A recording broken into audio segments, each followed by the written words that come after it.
Après l'histoire de Samara, voilà qu'on a une autre histoire. Mais bon, pas d'amalgame, vous savez bien ce que c'est, hein. Tout ça, c'est anecdotique, ce sont des cas isolés. Non, non, non, non, non, circuler, il n'y a rien à voir.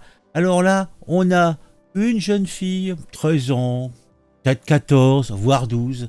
Elle prend son bus pour aller à l'école. Elle se fait agressouiller par des enfants de son âge, peut-être un petit peu plus âgés, que va savoir. Parce que, bah oui, elle aime manger parce qu'elle a faim. Hein, donc, avant d'aller à l'école, elle a pris un bon petit déjeuner parce que dans sa famille, bah, on est musulmans, mais on pratique pas le ramadan. Ben, c'est un choix.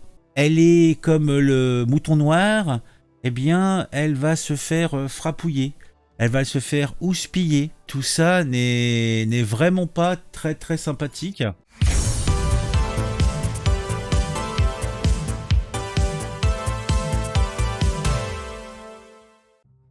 C'est une histoire qui se passe dans la charmante et riante petite ville d'Anschenheim, dans le Bas-Rhin. Une adolescente de 13 ans, que nous appellerons Sarah, car l'appeler Salima ou je ne sais quel autre patronyme pourrait être considérée comme étant particulièrement humiliant. Oui. Donc, la jeune femme qui nous donnons Sarah, elle avait, je sais pas, 13 ans, allez, 13 ans, se rend au collège dans un bus le matin. Voilà. C'est un bus parmi d'autres. Hein. Il se dirige vers le collège. Elle aurait pu prendre cette ligne-là, peut-être une autre, je ne sais pas. Et comme tous les autres jours, elle est là. Mais ce jour-là, c'est la veille de l'Aïd el-Fitr, la fête marquant la fin du Ramadan. Sarah était, et est toujours d'ailleurs, de confession musulmane, mais elle avait décidé de ne pas jeûner cette année. Elle avait pris un petit déjeuner copieux avant de partir de chez elle et elle avait hâte de retrouver ses amis au collège. Mais dans le bus, Sarah a été approchée par 4 autres élèves de son collège, tous de confession musulmane, et ils lui ont reproché de ne pas respecter le jeûne imposé par le Ramadan et ont commencé à la harceler.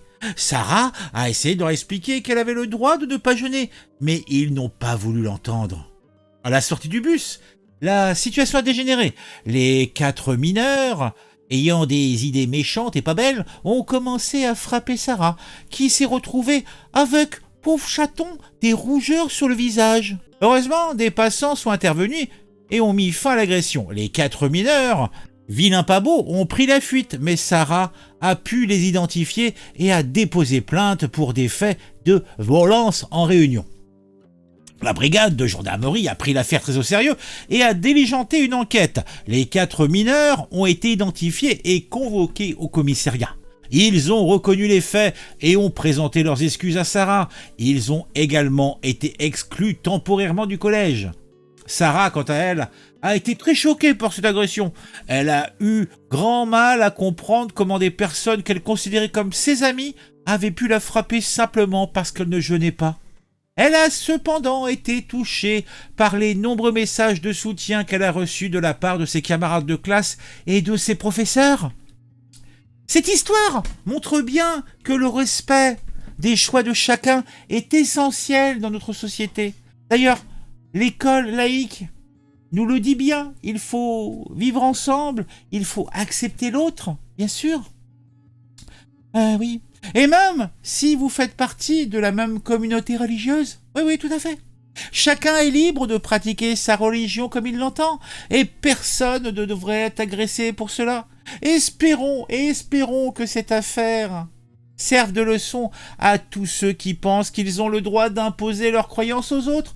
Ah oui, quelle belle histoire, hein. Mais, c'est pas la réalité. Non, c'est pas la réalité. Je suis désolé, je vous ai vendu du rêve, mais il n'en est rien. Bon, ça se passe effectivement dans le Bas-Rhin, à Aschheim, et effectivement, c'est une jeune mineure de 13 ans, une jeune fille qui s'est retrouvée frapouillée par 4 mineurs de confession musulmane qui lui reprochaient de ne pas respecter le jeûne du Ramadan à la sortie d'un bus en direction de leur collège. Elle a été effectivement portée plainte auprès de la gendarmerie, accompagnée de son papa, et tout cela pour des faits de violence en réunion. Jusque-là, tout est exact. Par contre, on n'a pas encore mis la main sur les terreurs qui ont fait ça. Bon, on va les choper, mais je doute qu'ils s'excusent. Je doute qu'ils s'excusent, et je doute que elle reçoit beaucoup de soutien de ses professeurs et de ses camarades de classe? Non, parce que c'est pas la pratique. Hein. Faut pas d'amalgame et il faut pas stigmatiser. Ah oui, à partir du moment où tu es dans une communauté et que tu ne veux pas jouer le jeu, eh ben, c'est toi qui es en faute, c'est toi qui risque. Regardez comment le revirement la mère de Samara, vous savez, la gamine qui s'est retrouvée dans le commun dans une école de région parisienne, Viry-Châtillon, je crois bien. J'ai fait une vidéo sur le sujet que je vous invite à aller voir parce qu'elle est très très bien, très très bien. Et vous avez vu le revirement qu'elle a fait, hein? Ah, vous posez pas de questions, hein, parce qu'elle va pas déménager demain, hein, donc elle vit à cet endroit-là, dans cette communauté-là, et pour un oui, pour un non, même si elle n'est pas en faute et elle n'a rien fait, eh bien, bon, la pression sociale est importante, voire immense. La veille de l'Aïd el-Fitr, à la fin du Ramadan, une adolescente de 13 ans a été prise en partie par 4 mineurs à Schneim, dans le Bas-Rhin, dans un bus en direction du collège. Elle a reproché à d'autres élèves. Elle est approchée par d'autres élèves de son établissement scolaire, lui reprochant de ne pas respecter le jeûne imposé par le Ramadan. À la sortie du bus, la victime d'origine maghrébine est frappée selon nos informations d'après une source judiciaire. L'adolescente a été légèrement blessée, son visage présentant des rougeurs. Après l'agression, les 4 mineurs de confession musulmane ont pris la fuite. S'ils sont toujours en cours d'identification, la victime s'est rendue au commissariat de Wolfisheim. Accompagnée de son père, elle a déposé plainte pour des faits de violence réunion. Face à cette affaire, la brigade de gendarmerie veut diligenter une enquête. Et encore heureux qu'il veuille diligenter une enquête. Bon, là, on a une fois de plus une sombre histoire hein, où on a des problèmes intracommunautaires liés à la religion. On en a de plus en plus dans la communauté musulmane, puisque bon, ils sont de plus en plus concentrés et nombreux dans les mêmes. Ils commencent même à être majoritaires dans certaines communes. Donc c'est vrai que c'est leur pratique qui a prédominance. Et le souci, c'est que, eh bien, comme on est quand même dans une religion qui n'est pas seulement une religion, c'est aussi un système entier hein, qui règle tous les problèmes sociaux. Les problèmes donc inter-individus, les problèmes même commerciaux dans l'absolu.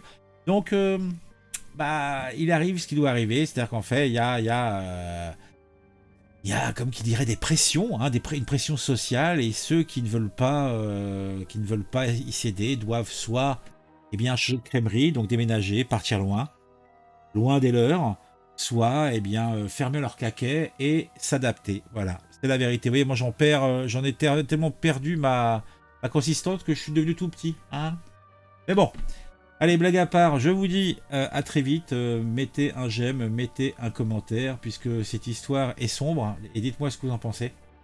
Je vous invite également, si vous le souhaitez, et si vous regardez régulièrement, à vous abonner à la chaîne. Pour cela, c'est simple, vous activez la petite cloche, hein, et puis vous cliquez sur abonner, et voilà.